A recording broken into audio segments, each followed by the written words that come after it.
Hey, salut! Bienvenue à ma chaîne Randonnée avec Cindy.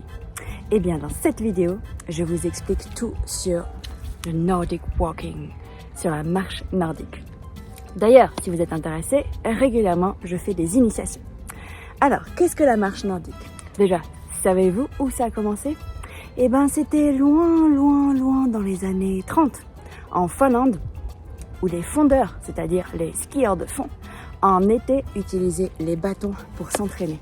Et bien depuis, ça s'est démocratisé un peu partout sur Terre. Quoique, il y a à peu près 5 ans, à Strasbourg, où je marchais avec mes bâtons, où les gens me disaient « Vous cherchez la neige ?»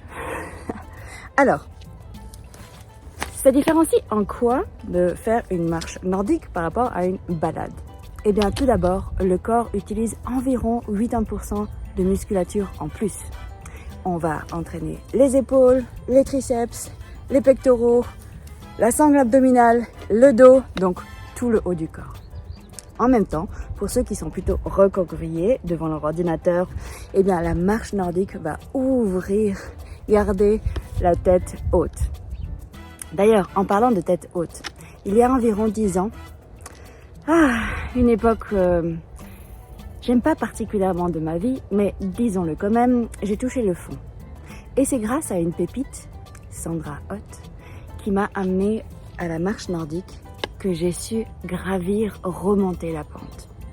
Et depuis lors, j'utilise ça environ 3000 km par année, quelque chose comme ça, oui. Alors, vous trouverez des bâtons de marche avec différentes pointes, comme ici. Moi, j'adore ceci parce qu'elles sont amovibles et j'ai pas besoin, d'avoir un petit embout à porter avec moi. Il est directement attaché. Mais l'équille en fait plus trop souvent. J'ai du mal à trouver les embouts une fois qu'elles sont grillées pour les racheter. Mais ça, je trouve pour le quotidien, le tous les jours, vraiment idéal. Ensuite, la marche nordique souvent utilise ce genre de dragon, que moi j'appelle les dragonnettes. Au lieu d'avoir une anse, qui peut être pratique aussi également, moi j'adore marcher avec ça. On a une ergonomie au niveau du poignet qui est sensationnelle. Ensuite, on a des bâtons télescopiques qu'on peut emmener en voyage dans les bagages à soute. Il y a des bâtons en aluminium, en carbone, en fibre de verre.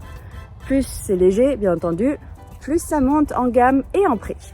Mais bon, l'investissement, j'ai gardé mes derniers bâtons au moins pendant 10 ans et j'aurais gardé plus longtemps si on ne me les avait pas piqués. Faut croire qu'il y a des adeptes en Suisse de Nordic Walking. Voilà une courte vidéo. Si vous avez envie de plus d'informations, vous trouvez tous les détails dans mon article associé. D'ici là, bonne route et au plaisir de vous rencontrer quelque part sur le chemin de vos choix. À bientôt!